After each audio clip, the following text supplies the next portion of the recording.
Hola amigos de la Rueda del Misterio. El misterio, los ovnis y las abducciones. Estamos de nuevo aquí con Carlos Alberto Yurchuk, director de ese canal de YouTube, compañero, amigo, y que hemos estado, he estado en varias ocasiones y que de verdad quiero recomendar desde aquí. Demonios, tal como suena. Carlos Alberto Yurchuk, de nuevo bienvenido a la Rueda del Misterio. Muchas gracias, Miguel Ángel, por la invitación. Como siempre digo, para mí es un gusto. Disfruto muchísimo de compartir estos minutos contigo, con la gente de tu canal, para charlar y relatar casos, historias, experiencias que ocurren en esta parte del mundo. Bueno, pues vamos a hacer, si te parece, un viaje en el tiempo y en el espacio. En el espacio dentro de nuestro planeta, que nadie piense que nos vamos a ir a la estrella lejana, y nos vamos a ir al 9 de julio de 1983. Vamos a hablar del caso Plattner. ¿Por qué no nos centra un poquito, nos localiza ese caso de, quizás dicen, el abducido, o como hay que decir ahora, supuesto abducido más conocido de Argentina, ¿no? Sí, la fecha es el 9 de agosto de 1983. Agosto, efectivamente, perdón. Y este hecho ocurre en cercanías de una ciudad llamada Winifreda, en la provincia de La Pampa. La provincia de La Pampa es una provincia muy rica en cuanto a la casuística ovni, hay muchísimos casos y muy variados de todo tipo. Así que el lugar geográfico es una zona muy interesante en cuanto al tema ovni en Argentina. Este caso, también conocido se lo conoce con el nombre del testigo al caso, el caso Plattner también es conocido. Es un caso de los más importantes de Argentina. Muchos sostienen que es el caso de abducción más creíble de Argentina. Y sin embargo, tal vez no sea tan conocido fuera de Argentina. Por eso me gustó traerlo hoy a tu programa, para que muchos oyentes de España o de otros lugares fuera de Argentina puedan conocer este caso, que realmente es muy interesante. Yo, Carlos Alberto, te tengo que decir que lo había escuchado, pero no lo conocía en profundidad. Cuando me lo propusiste, la verdad es que me interesó muchísimo y bueno, y te tengo que dar las gracias por querer compartirlo con los componentes de la Rueda del Misterio. Muchísimas gracias, y ya te digo, nos has puesto en situación, en lugar, y un testigo como Julio Plattner, ¿no? Sí, un testigo que todos los vecinos de Winifreda, donde él nació y vivió toda su vida, siempre hablaron muy bien del testigo, persona honesta, trabajadora, que nunca mentía, desde siempre, o sea, desde antes del hecho hasta el día de su muerte, la gente habló muy bien de Julio Plattner. Y bueno, más allá de eso, el caso en sí es increíble, y ahora vamos a empezar el relato, si te parece bien. Hombre, por supuesto. Hay que decir que Julio Plattner, si no me equivoco yo, tenía 33 años de edad en ese momento, estaba casado y con 3 hijos.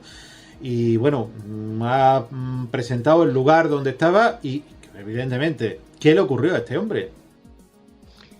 Aquel 9 de agosto del año 83, Julio estaba en el campo de una persona de apellido Fischer, el campo del señor Antonio Fischer. Él en ese momento trabajaba con el tema de hacienda y cereales y todo ese tipo de cosas, motivo por el cual era común que visitara campos de diferentes personas, de sus clientes. Aquel día, a eso de las 7:30 de la tarde, él se estaba yendo del campo, o sea, salió de la casa del testigo e iba por un camino de tierra hacia la tranquera. Estos campos, normalmente la casa está dentro de la propiedad, a varios 100, 200 o 300 metros adentro de la propiedad, y hay un camino entre el casco de la estancia o la vivienda hasta la entrada al campo. Entonces se fue hasta la entrada. En la entrada hay lo que se conoce acá como una tranquera, como un portón de madera, no sé cómo se dirá en España, que estaba cerrado. Entonces él iba con su camioneta, una camioneta marca Fiat, se baja de la camioneta para abrir la tranquera. Está siempre adentro del campo, ¿no? Va a la tranquera para abrirla, y cuando se baja de la camioneta y se acerca a la tranquera, un resplandor, una fuerte luz, lo encegueció por completo. Él se cubre la cara, que es una reacción natural, Y ahí termina la primera parte del caso. Es importante aclarar que él en ese momento no ve una nave, no ve un objeto, no ve seres, en ese instante no ve nada, solamente ve esa luz que lo enceguece, que se cubre la cara, y ahí termina, digámoslo así, la primera parte del caso. Claro, algunos refieren, en algunos momentos se refiere a esa luz como una luz de soldadura, ¿no? Esa intensidad que te deja esa marca en la retina que te hace ese cegarte momentáneamente, ¿no? Exacto, la misma comparación, o una comparación muy similar, utilizó Julio Plantner. Y ahora, a partir de entonces, lo que recuerda Julio son como pequeñas escenas. Claro. Carlos, no te quiero interrumpir, pero creo que también, sí, como ocurre en otros casos de abducciones, Julio hablar incluso de un zumbido, ¿no? Que se abalanza y que está cercano a él, ¿no? Exacto, gracias por recordármelo porque me lo había olvidado. Sí, él menciona que sintió como un silbido. Él lo compara como de una turbina de avión. Pero bueno, fue el resplandor, ese silbido, ese zumbido. Y vuelvo a lo que te mencionaba antes, que es importante destacarlo. En ese momento él no ve ningún objeto, ningún ser, nada. Es eso. Se cubre los ojos, las manos en la cara se cubre. Y ahí termina la primera escena, digamos, ¿no? Y ahí saltamos a la siguiente escena. Es importante aclarar que Julio Plantner conscientemente, es decir, sin hacer regresión ni nada por el estilo, conscientemente recordaba fragmentos de lo sucedido, pero quedaban muchos vacíos, o quedaron muchos vacíos, digamos, ¿no? Algo similar cuando hablamos del caso de Juan Oscar Pérez. Como veremos, hay muchos elementos en común entre este caso de Julio Plantner y el caso de Juan Oscar Pérez que hablamos la otra vez, donde Juan Oscar Pérez también le pasaba lo mismo, o sea, conscientemente recordaba casi todo, pero había baches, había momentos que no, pequeños tiempos perdidos que después, en las regresiones, después apareció qué fue lo que ocurrió en esos momentos. Algo similar ocurrió con Julio Plantner. Entonces, ¿cuál es la siguiente escena que él recuerda, luego que se tapó los ojos? La siguiente escena es estar dentro de una, digamos, habitación, dentro de un lugar cerrado. Es natural pensar o asociar que esa habitación era una nave, ¿no? Porque siempre que ocurre este tipo de incidente, lo primero que se le ocurre asociar es que estaba dentro de una nave. Pero para ser concretos, en realidad nunca vamos a saber si estaba realmente dentro de una nave. Uno supone eso, porque sería lo más lógico, entre comillas, dentro de la lógica que implica el fenómeno ovni. Pero él no, lo que él describe es un lugar cerrado, una especie de habitación, pero no podemos afirmar que eso era una nave, que estaba dentro de una nave. Porque él en ningún momento recuerda haberse subido a una nave o haberse sido elevado por un haz de luz a una nave o algo así. Él aparece, claro. Lo que él recuerda es estar dentro de una habitación. Lo que sí le pasa a Julio Plantner, Carlos Alberto, es que le ocurre como a las personas que han tenido un accidente de tráfico, ese shock postraumático, que tiene verdaderos flashes. No le hace falta, como tú bien dices, el estar en un estado pues, de hipnosis, de relajación o medicamentoso, sino que él tiene flashes como en un accidente y ese shock postraumático secundario donde va poco a poco recordando cosas, ¿no? Lo interesante, y esto te lo planteo a vos como profesional de la medicina, es que la experiencia de Julio Plantner en ningún momento fue traumática. Él en ningún momento se desesperó, tuvo miedo, quiso salir corriendo, huir. Bueno, ahora lo vamos a ver más adelante, pero él en todo momento estuvo muy tranquilo en la experiencia. Así que te pregunto a vos, no sé si igual se podría aplicar el efecto postraumático a una situación como esta. Pero bueno, lo concreto es que él conscientemente solo recuerda algunas partes. Entonces lo que vamos a relatar son esas partes que él recuerda. Decimos lo siguiente que recuerda es que está dentro de una habitación, que él lo compara con un quirófano, o la palabra que usa es quirófano. Un dato llamativo es que las paredes, para él, estaban como tapizadas, porque eran rugosas, no eran una pared lisa como uno se imaginaría de una nave. Estaban como tapizadas, eran rugosas, y de un color, él lo describe beige claro, el color que usa para describir esa pared. Y acá viene otro detalle que es una constante en muchos casos similares. Él está dentro de esa habitación, pero ¿dónde está? Está en un sillón, recostado en un sillón muy similar a los que usan los odontólogos. Siempre se hace esa comparación. Esto ocurre en muchos casos. Cuando el testigo está recostado en un sillón, lo comparan con los sillones de odontólogo, de dentista.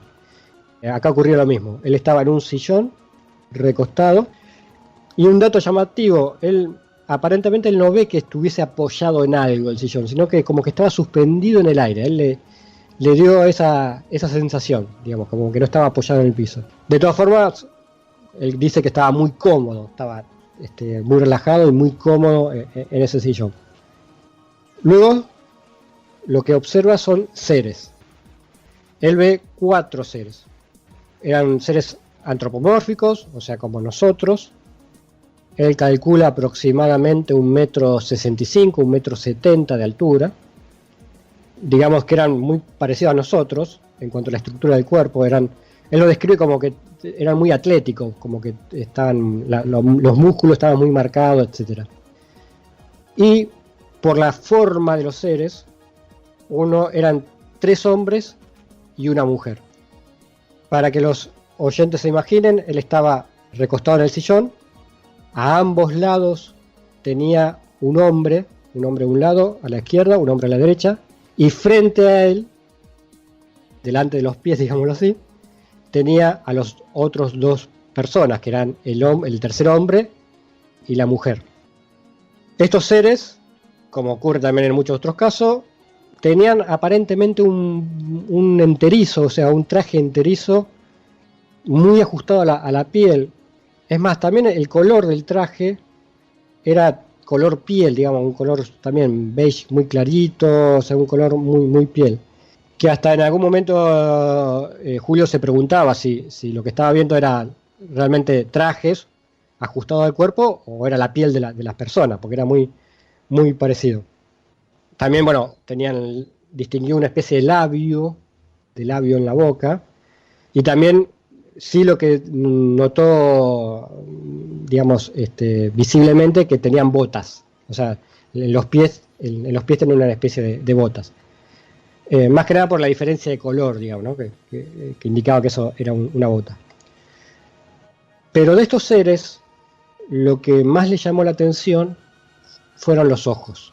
También otra constante. O sea, vamos viendo que este caso de Julio Plantner está plagado de pequeños detalles que se repiten en muchos otros casos, lo cual refuerza a este caso en sí, digamos, ¿no? ¿Qué era lo que tenía de llamativo estos ojos?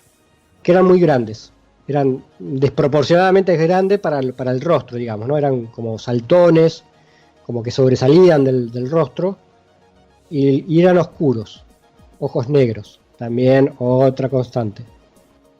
Un poco para ir terminando con la parte de la descripción física de lo que se acordaba Julio, que tenían 5 dedos como nosotros, también es un detalle interesante, 5 dedos.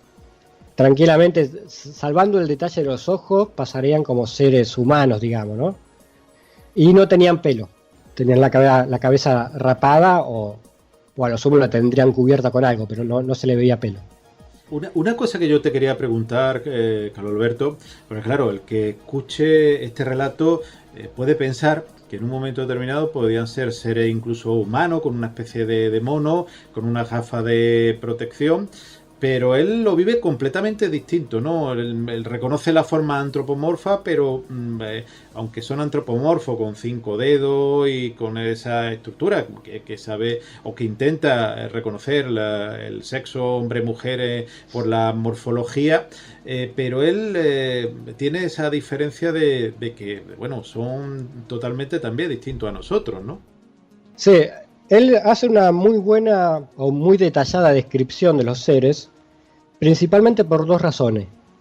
La primera y principal es porque él siempre estuvo muy tranquilo, o sea, él no estuvo nervioso, entonces el hecho de estar tranquilo, entiendo yo de que eso favoreció a poder apreciar más detenidamente a estos seres. No es la misma situación cuando el testigo está en estado de nerviosismo, de shock y obviamente no recuerda esos detalles. Pero él siempre estuvo muy tranquilo, que este también es otro detalle importantísimo. El tema de no tener miedo.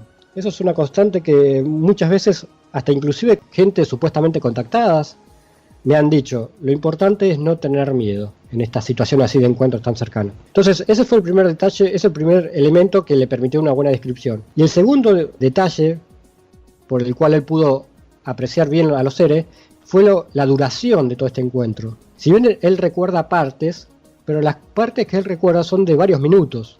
Se estima, creo que la duración total del suceso habrán sido, por unos cálculos que se hace de tiempos que se hizo después, aproximadamente media hora, o sea, todo el hecho duró media hora. Pero él recuerda de esas casi 10 minutos, esas media hora aproximadamente, digamos, ¿no?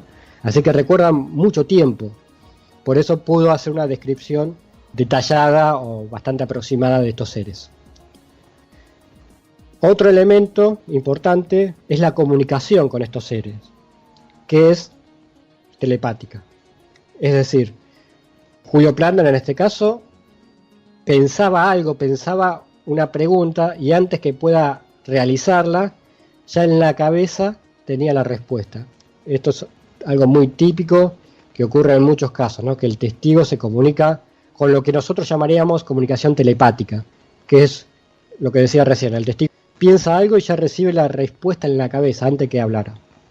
Y Julio Plantner recuerda una comunicación telepática con estos seres donde le dicen también básicamente lo mismo que en otros casos, que se quedara tranquilo, o sea, siempre los seres le transmitieron tranquilidad.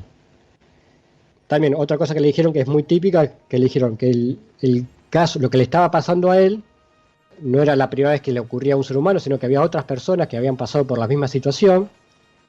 Y un detalle interesante, le dicen, así en términos simples, tú si quieres puedes comunicárselo esto que estás viviendo, puedes decírselo a quien quieras.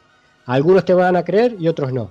Es decir, a los seres no les importaba que el testigo después comentara lo que le había pasado. Porque tenían razón, o sea, habrá gente que le va a creer, otra que no, pero se ve que en este caso no hubo preocupación porque lo comentara. A diferencia, por ejemplo, de Travis Walton o otros casos que han ocurrido de abducciones, aquí le dan, contactan de una forma activa, pero también positiva, ¿no? No contactan de una forma negativa, como hay otros casos traumáticos. Esta persona, Julio Plantner, está muy tranquilo, a diferencia de otros casos donde la persona lo vive como un verdadero terror, ¿no? Hay una gran diferencia en eso, ¿no? Sí, eso es un interesante detalle el que mencionás. Y sumado a esto, que ellos, como decía, estos seres siempre en todo momento le transmitían tranquilidad, que se relajara, que estuviese tranquilo. Y eso ayudó muchísimo, obviamente. Y además el testigo en sí es una persona, o era una persona tranquila. Digamos, el testigo era una persona muy calmada, siempre era así. Así que, si bien era una situación extraordinaria, pero por suerte para él, la vivió con mucha tranquilidad, más allá de que los seres le transmitían esa tranquilidad. ¿Qué ocurre más allá de esta comunicación telepática? Uno de los seres, más concretamente el que estaba a su izquierda, toma una especie de tubo que tenía, el tubo era una parte rígida, como de vidrio, pero vaya a saber de qué material. Y después en el otro, y después del tubo se desprendía como una especie de manguera de goma, es decir, una parte flexible. Yo hablo de vidrio, hablo de goma, pero en realidad no sabemos de qué material era. Pero para compararlo con algo conocido, imagínense un tubo de vidrio, como para extraer sangre, y una parte como una goma que se desprendía de una punta de ese tubo. El ser de la izquierda agarra ese tubo con esa manguera, apoya la parte rígida, o sea, la parte del vidrio del tubo en la muñeca izquierda. Él ve que le apoyan, pero no siente dolor o algo así, o roce, o sea, no siente el tubo. Y después, la parte flexible de ese tubo la gomita o la goma, no sé cómo le dicen en España, se la acercan al codo, a donde se flexiona el codo. Esto es muy gráfico, o sea, por ahí es un poco difícil describirlo, pero imagínense en eso, ¿eh? Sí, pero La se parte entiende, se rígida, entiende perfectamente. cuando le apoyan la parte flexible en el codo, donde se flexiona el codo de la mano izquierda, el testigo observa que la parte rígida del tubo, la parte de vidrio, por llamarlo de alguna forma, se empieza a llenar de un líquido rojo. Obviamente, él asume que le están sacando sangre. Lo interesante es que él, cuando le apoyan la parte flexible en el codo, él no siente un pinchazo, como sería una extracción normal de sangre. Él no siente nada. Solamente ve que le apoyan y que enseguida la sangre empieza a subir en la parte rígida o en la parte de vidrio. Él en ese momento, mientras le están sacando sangre, él intenta tocar al ser que está a la derecha, no al ser que le estaba sacando sangre, sino al que tenía del otro lado. Y acá ocurre algo que también pasó en el caso de Juan Oscar Pérez. Cuando él intenta tocar a este ser con la mano, golpea contra un vidrio transparente o contra algo transparente, como que no lo puede tocar al ser. Y algo similar ocurre cuando él se quiere incorporar del sillón. En un momento él quiere levantarse del sillón, pero su cabeza choca contra algo transparente, como que había una pared invisible. Algo muy similar con lo que ocurre con Juan Oscar Pérez cuando está dentro de la nave, que él quiere avanzar más hacia adentro y se choca contra una pared invisible. Y al igual que en el caso de Juan Oscar Pérez, Julio Plantner cuenta que los seres aparentemente sí podrían atravesar esa pared invisible. Los seres sí podían circular, digamos, o moverse por cualquier lugar de su entorno. Pero él, como testigo, tenía una pared invisible que lo limitaba los movimientos. Algo similar también con el caso de Juan Oscar Pérez, que Juan Oscar Pérez ve que él se choca con la pared invisible dentro del OVNI, pero el ser más pequeño, el que estaba ahí en el OVNI y el grandote, sí podían avanzar y retroceder por cualquier lugar del objeto sin chocarse con nada. Entonces, también es un pequeño detalle que es sumamente interesante, por eso lo recalco, digamos. Después que le terminan de sacar sangre, él ahí sí se puede incorporar. Lo que no se acuerda bien si es que recibió una orden o por iniciativa propia se incorpora, y esta vez sin inconveniente, es como que ya levantaron la pared esa invisible. Él se levanta, se va incorporando hacia adelante, se levanta y ahí se da cuenta que estaba solo, que de golpe los seres que estaban alrededor suyo ya no estaban más. Y es como un flash. A ver, vamos a tratar de que se imagine esta escena, porque ocurre todo de golpe y se produce un flash o un salto de golpe. Él se intenta reincorporar, se incorpora, mejor dicho, y en el momento que se incorpora, en un instante ve que no hay nadie, que no estaban más los seres, y al instante siguiente se encuentra dentro de la camioneta, agarrado del volante. Un salto en el tiempo, quizás, Carlos Alberto, un momento donde este hombre, pues, o no recuerda o fue algo instantáneo. Ahí no está muy claro, sí. O sea, está claro que faltan detalles, digamos, ¿no? Lo que él recuerda consciente era, de golpe, incorporarse, no ver más a los seres y al instante estar dentro de la camioneta, agarrado del volante de la camioneta. No sabe cómo salió de esa habitación ni cómo lo llevaron adentro o cómo apareció dentro de la camioneta. Pero acá no termina todo. Él se encuentra dentro de la camioneta y se da cuenta, ya era de noche, recordemos que esto sucedió, el suceso empezó 7:30 de la tardecita, ya estaba anocheciendo, ya para eso era de noche. Y él se da cuenta que él no está en la salida del campo donde estaba originalmente, sino que él se encuentra dentro de la camioneta en un camino de tierra, que después se descubre que es una ruta, la ruta 11 creo, y está a unos 19 kilómetros de la tranquera, de la salida del campo donde él vio ese flash y apareció dentro de la habitación. Es decir, que no solamente, digámoslo así, se lo llevaron a él a otro lugar, sino que también a la camioneta se la llevaron y la dejaron a 19 kilómetros de donde se inició todo el suceso. Él aparece dentro de la camioneta. Un detalle interesante, hay muchos detalles por ahí, yo por una cuestión de extensión omito algunos detalles para no extenderme demasiado, pero algunos otros los menciono. La camioneta estaba mirando, digamos, estaba mirando hacia el oeste.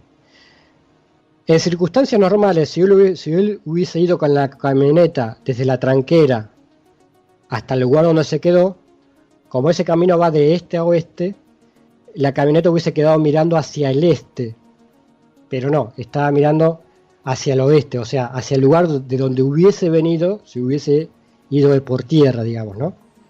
O sea que estaba apoyada en dirección opuesta a lo que indicaría la lógica, digamos, ¿no? No sé si fui claro, pero bueno. Sí, perfectamente, se te entiende perfectamente. Bueno, en ese momento no, pero el otro día va al lugar y él no encontró ningún tipo de marca que indicara que él se trasladó desde la tranquera hasta ese punto por tierra. Da la sensación, reitero, de que es como que se lo llevaron a él, se llevaron la camioneta, lo metieron dentro de la nave o dentro de una habitación y después lo volvieron a meter dentro de la camioneta y pusieron la camioneta ahí a 19 kilómetros, la dejaron por ahí y se fueron. Cuando él se da cuenta de esto, cuando digamos, ya va tomando conciencia de lo que había pasado, como era una persona tan responsable, también un poco como Juan Oscar Pérez, se acuerda de que él llegó a abrir la tranquera, pero no la llegó a cerrar. Y dijo, le quedó la tranquera abierta. Y el señor Fisher, el dueño del campo, le había pedido expresamente no dejar la tranquera abierta para que no se escapen los animales de su propiedad. Así que lo primero que hace es volver de donde lo habían dejado, digámoslo así, vuelve hasta la tranquera y obviamente la tranquera estaba abierta. Así que bueno, cierra la tranquera y demás. Estando ahí en la tranquera, cerrando la tranquera, aprovecha para mirarse la mano. Y ahí descubre que en el codo, donde le habían sacado sangre, había como una pequeña marquita típica de cuando a uno le extraen sangre, digamos, ¿no?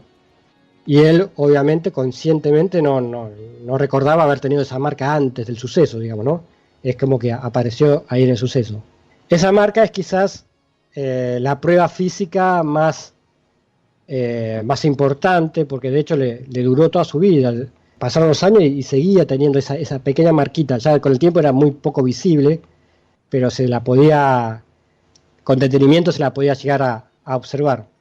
Hubo una doctora, una bioquímica, llamada doctora Priotti, que era bioquímica y que analizó las marcas, y ella la doctora esta comentaba, de que si bien corresponderían a una extracción de sangre, no eran convencionales. ¿Por qué? Porque, y ahora te lo comento a propósito a vos, sí, también por tus conocimientos médicos, porque no había, según lo que decía la doctora, no había punción, no es que lo pincharon. Por el contrario, había como, la piel estaba como levantada, creo que el nombre técnico es una pápula o papula, sí, como una elevación de la piel. Es como que por lo que entiendo yo, es como que le habían absorbido de alguna forma la sangre. De succión, ¿no, Carlos? Una especie de succión en vez de punción y aspiración, sino succión directamente de la piel, ¿no? Exactamente. Daba esa sensación, como que le habían succionado la sangre a través de la piel. No sé si esto puede ser técnicamente posible, pero sería la explicación que más coincidirían con las evidencias físicas. Finalmente, como otro elemento así físico que dejó este caso es que ahí por la entrada de ese campo pasaban unos cables telegráficos y estos se cortaron ese día. Es decir, cuando ocurrió el suceso también hubo un corte de los cables telegráficos en el lugar, que bueno, que tuvieron que ir al otro día a repararlo y demás. Estaban como quemados, que por la acción de fuego, no sé si de fuego, pero por calor muy fuerte, el cable se quemó y se cortó. Esto coincide con el lugar donde ocurrió este suceso. Algo también la televisión, ¿no? Tú tenías una televisión, este hombre, y al parecer también le dio una serie de problemas, ¿no? Que se encendía y se apagaba, una televisión nueva, ¿no? También me he recogido por aquí. Sí, bueno, entre tantos detalles, como bien mencionas, el señor Fisher, cuando despide a Julio Platner, que lo despide en la casa, digamos, y Julio se fue para la tranquera para salir del campo, el señor Fisher regresa a la casa, creo que estaba viendo televisión, y también se produce un corte de energía o algo así. Es decir, que también hubo un efecto a nivel eléctrico en el campo. También son pequeños elementos que, sumado a la credibilidad del testigo, hacen de esto un caso muy, muy interesante. También el testigo hizo una denuncia policial porque cuando regresa a la ciudad, a Winifreda, bueno, va al trabajo y demás, en el trabajo no cuenta nada, a los compañeros de trabajo no le cuenta nada, pero cuando llega a la casa, ahí es cuando, digamos, se quiebra y le cuenta a la esposa todo lo que pasó, todo lo que recuerda. Entonces ahí, bueno, ahí es cuando van al hospital para que lo examinen y ahí es cuando también él decide hacer una denuncia policial. Este caso fue investigado por un grupo llamado CIFO, el grupo CIFO, que era un grupo de acá de Argentina. Algunos de sus integrantes son Néstor Berlanda y Juan Acevedo. Particularmente Néstor Berlanda, que es la misma persona, el mismo médico psiquiatra que siguió todo el caso de Juan Oscar Pérez y que sigue actualmente el caso de Juan Pérez. A los pocos días, creo que a los 2 o 3 días del suceso, ya estaban con el testigo. Es decir que el Néstor Berlanda pudo no solamente hablar con el testigo, sino seguir de cerca el caso. Lo estuvieron siguiendo al testigo por años. Y Néstor Berlanda siempre habló muy positivamente del testigo, de la persona. Sí, Carlos, que digo que él pensaba que lo que tenía era veracidad, esa historia, que podía tener viso de veracidad, que no era alguien que estuviese fabulando, todo lo contrario, ¿no? No, todos los que estudiaron al testigo coinciden en eso, ¿no? En que es un testigo 100% creíble. Digamos que no era mentiroso para nada, no tenía claro que no fabulaba, ser una persona mentirosa, y que lo que contaba era lo que él era su verdad, digamos, ¿no? O sea, él contaba lo que él recuerda haber vivido. Obviamente que después queda en cada uno, en cada oyente, sacar sus conclusiones de qué pudo haber sido eso que vivió, pero el testigo cuenta, como ocurre en muchos casos, cuenta lo que él recuerda haber vivido. Y lo interesante es que siempre contó lo mismo, o sea, pasaron los años. El testigo lamentablemente falleció en el 2017, en septiembre del 2017, hace apenas van a ser 2 años y medio que falleció, pero hasta el día de su muerte le hicieron un montón de entrevistas, participó de congresos y demás. A pesar de esto, él siempre quiso un perfil muy bajo, o sea, él fue excepcionalmente a algunas entrevistas televisivas, pero muy excepcionalmente porque él prefería estar en su pueblo, digamos. Una pregunta, pero siempre, Carlos. Siempre sí. Relató lo mismo, o sea, nunca cambió algo en su relato, siempre desde el día que le pasó hasta el día que murió, siempre contó los mismos hechos. Una pregunta importante, contaba el caso de Juan Oscar Pérez, donde la persona sufrió un verdadero trauma psicológico, se fue del lugar, después vivió un tiempo. ¿En este caso de Platner ocurrió lo mismo o él siguió con su vida habitual? No, en este caso, por suerte, siguió con su vida habitual. De hecho, siempre vivió en Winifreda hasta el día de su muerte. No es que se fue a vivir a otro lugar. La gente le creía, los vecinos le creían, lo respetaban. O sea, siempre lo consideraron una persona honesta, trabajadora. O sea que en su vida diaria no lo cambió en absoluto, digamos, esta experiencia. Lo que sí y esto lo menciono ya para finalizar, es que, como ocurre muchas veces, como ocurrió con Juan Oscar Pérez, esta no fue su única experiencia. Fue la primera, pero luego, con el correr de los años, tuvo algunas otras experiencias, de las cuales casi nunca habló públicamente, o casi nunca habló públicamente, y lo sabemos por los investigadores, las personas allegadas a él que se los contó, digamos, ¿no? Yo recuerdo puntualmente una que me contaba una persona que estuvo con Julio Plander, siguiendo también el caso de Julio Plander, de que Julio una noche iba en la camioneta, solo manejando en la ruta, y se le apareció al lado uno de estos seres. O sea, de golpe iba en la camioneta y se le aparece al lado, sentado al lado en el asiento del acompañante, uno de estos seres. Tuvieron aparentemente un diálogo así, también telepático, como ocurrió la otra vez, y de golpe el ser desaparece. Pero no obstante, a pesar de esa primera gran experiencia y de las cosas que pudo haber vivido años posteriores, su vida nunca cambió, siempre fue la misma vida, siempre vivió en el mismo lugar, siempre los vecinos lo respetaron, no sacó rédito económico de esto, jamás. Él lo contaba a quien sea y te contaba la historia. Yo no lo llegué a conocer personalmente, pero en los últimos años de su vida lo pude ubicar por Facebook y estuvimos muchas veces dialogando por Facebook. Es más, habíamos quedado en que algún día ir a Winifreda, y él me dijo que sí, no había ningún problema, porque él era muy, muy generoso, muy abierto. O sea, si vos ibas a visitarlo, aunque no te conociera, pero te abría las puertas. Y él me dijo que sí, que no había ningún problema.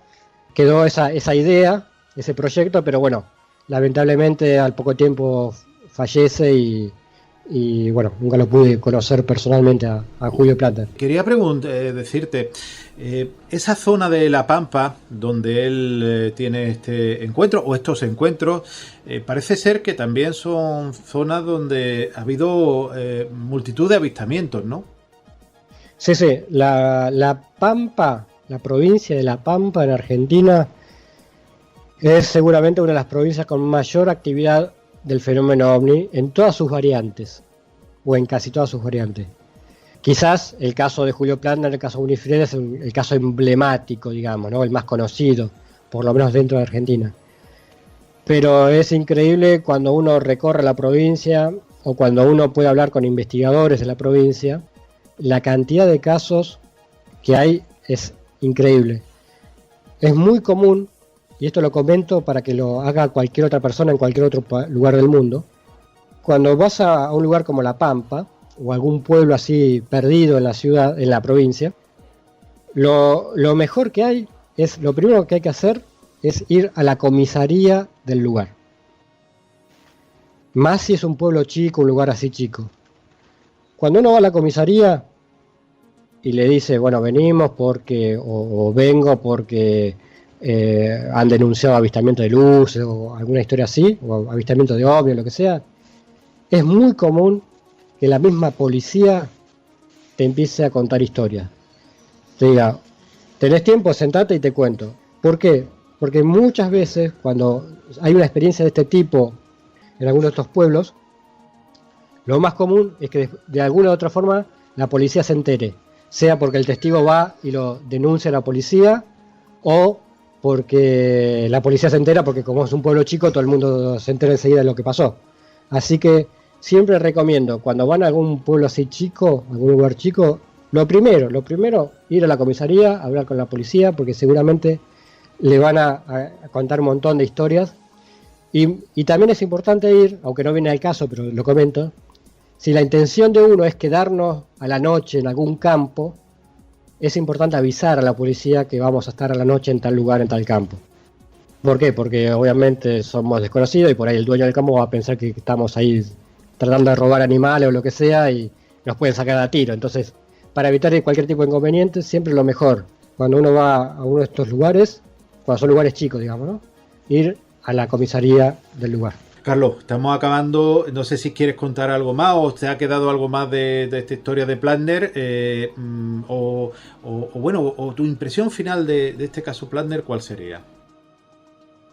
No, lo que me gustaría es que este programa, este audio que grabamos contigo, Miguel, sea como un humilde homenaje a Julio Plantner, porque fue una gran persona. O sea, no encontré a nadie que me hablara mal de Julio Plantner.